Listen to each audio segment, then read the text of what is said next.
Как думают люди, успешные люди? Знаете, когда я начинал, у меня почти никогда не было денег. Я родился в бедной семье. Я не закончил школу, поэтому был чернорабочим.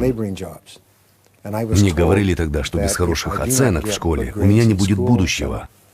Я никогда не заработаю себе на хорошую жизнь, не найду хорошей работы, не смогу жениться на хорошей девушке. И я этому верил. И продолжал работать на износ. Я работал на фабриках и на фермах. Я работал на стройках, мельницах и даже на корабле. А потом, когда я больше не смог заниматься черным трудом, я получил работу в сфере продаж. Это были прямые продажи. То есть я целыми днями ходил от двери к двери. Я занимался этим 6 месяцев, а заработанных денег едва хватало на еду. И вот однажды я сделал нечто, что изменило мою жизнь. Когда я отправился к старшему продавцу, который продавал тот же товар, что и я, сколько вам было лет?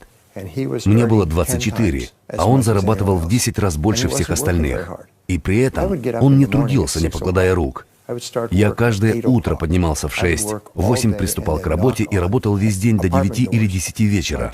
Стучал в двери возможных покупателей. Иногда я работал по 13-14 часов. А этот человек работал 4-5 часов в день, а затем в середине дня отправлялся в рестораны, ночные клубы, позволял себе хороший отпуск. И вот я пошел к нему и сделал то, что изменило мою жизнь. И я спросил его: «Почему ты успешнее меня? Что ты такого делаешь?» И он мне ответил. Я до сих пор помню его ответ. Он сказал: «Что ж, я покажу тебе, как продавать». Он рассказал мне основной принцип, и я просто не мог поверить его словам. Я словно пытался открыть кодовый замок, не зная нужной комбинации цифр. Я ни за что бы не справился. А он подошел и сказал: «Вот тебе цифры. 1, 2, 3». И замок открылся. Я узнал тогда, что всем навыкам продаж нужно учиться, что я могу научиться хорошо продавать. Я начал запоем читать книги, слушать. Позвольте уточнить, вы задали вопрос. Да. Как вы думаете, почему так мало людей задают подобные вопросы?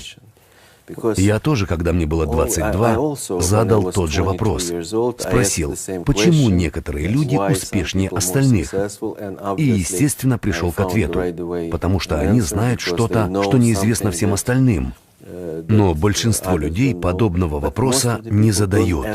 А ведь он очевиден. Да, в этом-то все и дело. Я понял, что люди предполагают, будто во всем этом есть какая-то тайна, что успешные люди обладают каким-то особым качеством. А еще люди просто боятся. Они думают: я не могу задать успешному человеку такой вопрос. Поэтому решают просто: я подхожу для своей должности, а он для своей. И смиряются с этим порой до конца своих дней. А такие люди, как я и вы, мы спрашиваем в успешных: почему? Через несколько лет я встретил человека, который написал 4 книги об успехе. В каждой книге было 250 принципов успеха. В прошлом веке он продал 40 миллионов экземпляров своих книг. И я спросил его, потому что я прочитал все его книги: каков самый важный из всех принципов успеха? В ответ он широко улыбнулся и сказал: учись у экспертов. Он сказал: учись у других людей, у тех, кто уже добился успеха. Именно это со мной и произошло. Я задал вопрос, получил ответ и понял, что все ответы уже найдены. И есть еще кое-что. Все начинают с нуля. Никто не успешен в самом начале. Все начинают без знаний, без навыков, а потом учатся. Слова, которые он мне сказал, заставили меня заняться саморазвитием. Я тогда спросил: могу ли я сделать что-нибудь еще? И он сказал: ты читал какие-нибудь книги по продажам? Я не знал, что есть книги о продажах. И я начал их читать. И еще одно. Тогда было намного меньше книг. Да, но я до сих пор помню некоторые из них. Эти книги писали люди с 30-летним опытом. И они говорили: вот как нужно проводить продажи. И это работает. И это работает. Я понял одну очень важную вещь, Алекс. Когда я слышу новую идею, я немедленно ее применяю. Я обнаружил, что большинство людей, услышав новую идею, ничего с ней не делают. Они всего лишь говорят: о, хорошая идея. И если позволите, позволите дать вам хороший совет, вот он. Как только слышите хорошую идею, немедленно ею пользуйтесь. В большинстве случаев сразу она не сработает. И пусть во второй раз тоже.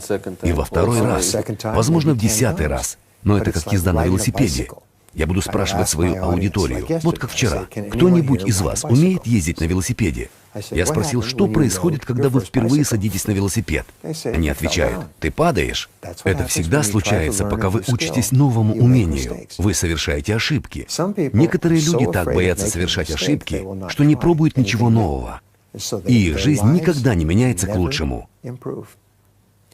То, что я от него узнал, я назвал законом причины и следствия. Закон причины и следствия — это очень важный закон.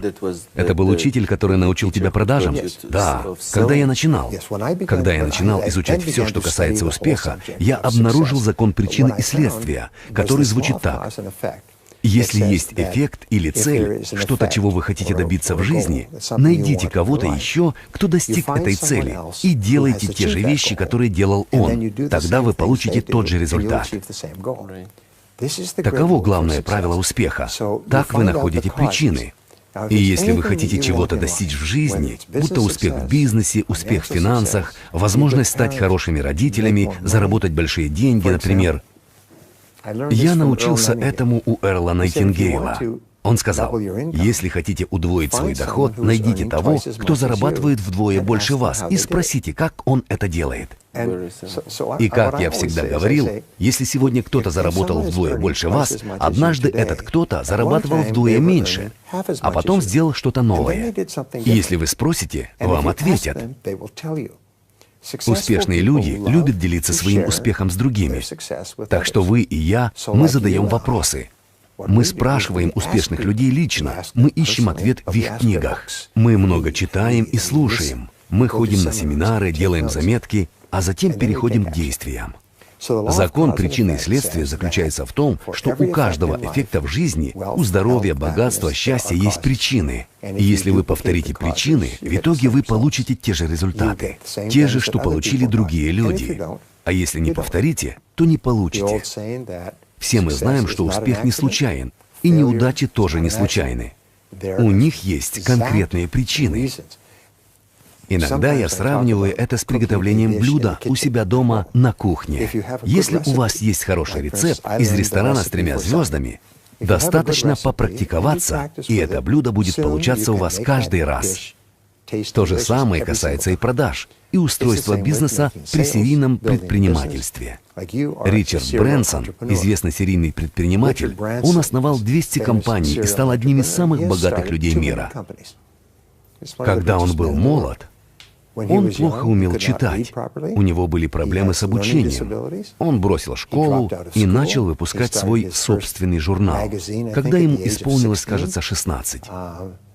Но у него была эта способность начинать дело за делом. И теперь у него 200 компаний. Каждые несколько месяцев у него появлялись новые идеи для нового бизнеса. И вы считаете, что закон причины и следствия — это главный, самый основной и важный принцип, которому нужно научиться в самом начале, так? Да. Он называется железным законом Вселенной. Это закон и вы. Наполеон Хилл однажды написал: «Никогда не пытайтесь нарушить законы природы и преуспеть. Закон причины и следствия, как гравитация. Вещи падают вниз». Неважно, знаете ли вы этот закон, слышали ли вы о нем, говорил вам кто-нибудь о нем, согласны ли вы с ним, он будет срабатывать в 100% случаев. Так что если вы хотите добиться успеха, четко формулируйте, чего хотите, и найдите того, кто этого уже добился. Ричард Брэнсон говорил об этом. Он сказал, создание собственного дела очень простой процесс. И как только вы справились с этим в первый раз, что в первый раз очень сложно, вы можете делать это снова и снова, потому что принципы остаются теми же. Таков первый закон. Второй закон, основной закон всех религий, философий, психологии, успеха — это закон веры. Мы с вами говорили об этом. Закон веры звучит так. То, во что вы верите, то, в чем вы убеждены, в чем искренне уверены, становится вашей реальностью. Потому что вы всегда видите мир сквозь призму своей веры. Вы не видите мир таким, каким он есть. Ваша картина мира основана на вашей вере. Приведу пример. Я много времени провел на Среднем Востоке с людьми мусульманской конфессии. Их религия, ислам, делает их очень фанатичными. Они готовы умереть за свою веру. Они готовы убить за свои убеждения, готовы страдать. Это удивительно, потому что все дети рождаются без какой-либо веры. Все верования всех людей — это приобретенный навык. Этому учат с раннего детства. Если вы хорошие родители, вы даете своим детям позитивные убеждения о себе. Своих детей, а у меня их уже 4, я с самых первых дней учил тому, что когда они вырастут, они станут очень успешными. Сейчас все они выросли, и они абсолютно уверены в том, что они успешны. Каждый из них обладает уверенностью в себе.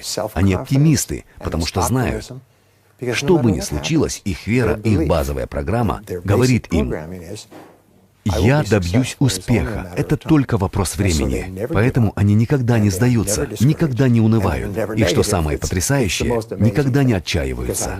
Потому что я знал этот принцип, и я хотел быть уверен, что мои дети вырастут с верой в себя. Мой друг проводил исследование. Он прочитал 500 историй успешных людей, изучил их автобиографии. Он хотел найти общую особенность, которая бы всех их объединяла.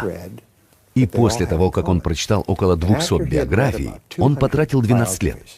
Это было дело всей его жизни.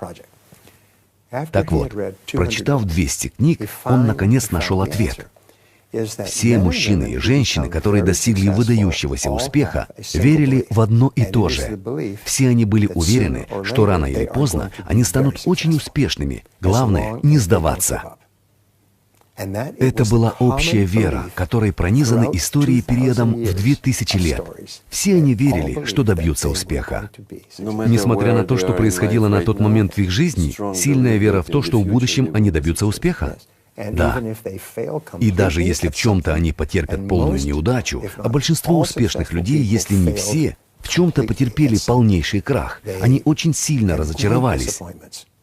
Но это разочарование и временную неудачу они рассматривали всего лишь как полезный опыт. Это возможность начать заново. Большая часть жизненного успеха растет из падений.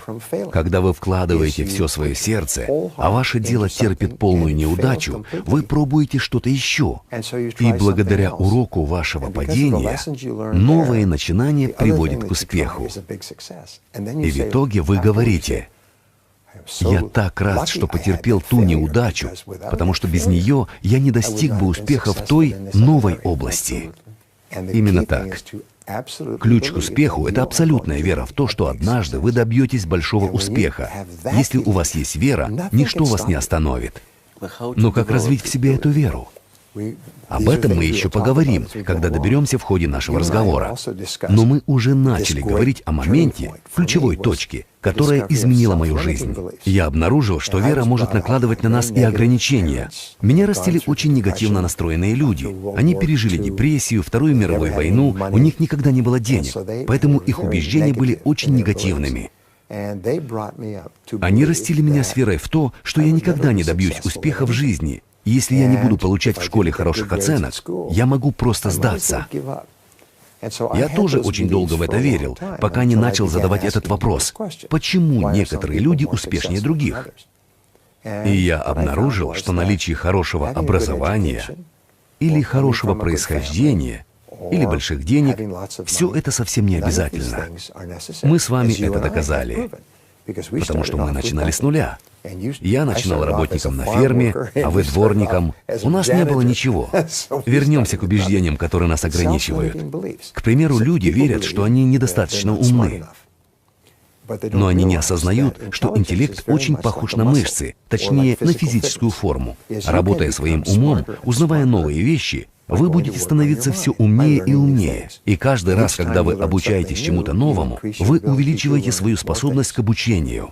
Некоторые считают, что в них нет креативной жилки, но практически каждый человек обладает творческими способностями гения. К тому же креативность в себе можно развить. Некоторые верят, что у них нет возможностей. Но эти убеждения совершенно неверны. Это просто идеи, в которые люди верят, но это неправда. И стартовая точка для изменения собственной жизни — это поставить свою веру под сомнение. Сказать: подождите-ка, что если мои убеждения неверны? Что если у меня больше ума, больше таланта, больше возможностей, чем я могу использовать за всю свою жизнь? Что если в этом все дело? Что бы я сделал с такими возможностями? Что ж, я бы попробовал, конечно. Что вам нужно сделать, так это отбросить негативные убеждения своего детства и выбрать, во что вы хотите верить. Я сам выбрал свои убеждения. На мои семинары приходят люди и говорят: у меня есть вот это и еще вот это. Я отвечаю: у вас есть потенциал к тому, чтобы сделать что-то чудесное с вашей жизнью. У вас есть интеллект и способность это сделать. Они удивляются: вы так думаете? Я говорю: да, я 1000 раз это видел. Через несколько лет они возвращаются, они уже миллионеры, они богатые. И каждый говорит: вы изменили мою жизнь, вы дали мне другие убеждения. Вот чудесная история о Мэри Кей Эш, которая осталась с 2 детьми после развода. Она продавала косметику для MLM-компании. Она была простым работником и зарабатывала очень мало. Однажды она пришла на большую конвенцию для работников этой компании. Лектор произвел огромное впечатление, и она выстояла длинную очередь, чтобы поговорить с ним. Когда она подошла к нему, лектор сделал паузу, посмотрел на нее и спросил: «Как вас зовут?» Она назвала свое имя, и он сказал: «У вас есть особые качества, которого я не видел во многих других. Вы добьетесь большого успеха». Она говорила потом, что ушла от него вот так. Никто ни разу в жизни не говорил ей подобного. Через 2 или 3 года она заняла высокую должность в той же компании. Она начала свое собственное дело, заработала сотни миллионов долларов. Она стала одной из самых успешных предпринимательниц в мире косметики. Она говорила, что ее жизнь изменил один человек, тот, кто сломал ее старые убеждения. Именно этим я теперь постоянно и занимаюсь, когда говорю с людьми. Закон веры крайне важен. Так что, как я постоянно повторяю, если вы хотите быть богатым, первый вопрос, который стоит себе задать: почему я сейчас не богат? Первый ответ, который придет вам на ум, будет вашим излюбленным оправданием, вашим негативным убеждением, которое вас удерживает. Если вы хотите похудеть, почему вы до сих пор не похудели? Если вы хотите финансовой независимости, почему вы до сих пор ее не добились? Если вы хотите владеть собственным делом, почему у вас сейчас его нету? Первый ответ, который придет вам на ум, будет вашим негативным убеждением. И вам необходимо понять, что это неправда. Как только вы избавитесь от оправданий, ничего больше вас не удержит. Но ограничивающие убеждения также много нам дают. Люди уверены в них, получают энергию. Да. Я иногда сравниваю это с вождением автомобиля. Вы садитесь в машину, вы начинаете ехать по улице, и машина вначале двигается очень медленно. Вы жмете на газ, а она все равно замедляется. И вы думаете: так, с моей машиной что-то не то. И тут вы понимаете, что не сняли с ручника. Вы снимаете ее с тормоза, и машина тут же. Именно это происходит, когда вы отказываетесь от негативных убеждений. Ваша жизнь начинает очень быстро мчаться вверх. И начальная точка любого большого успеха в том, чтобы бросать вызов, ставить под вопрос убеждения, которые вас сдерживают. Потому что эти убеждения часто не имеют отношения к реальности, но если в них верить, для вас они станут правдой. Психологи говорят, что вера определяет действие. В Библии Иисус говорит: «По вере вашей да будет вам». Мир вокруг строится на вашей вере в Него. Измените свои убеждения, и вы увидите совершенно другой мир.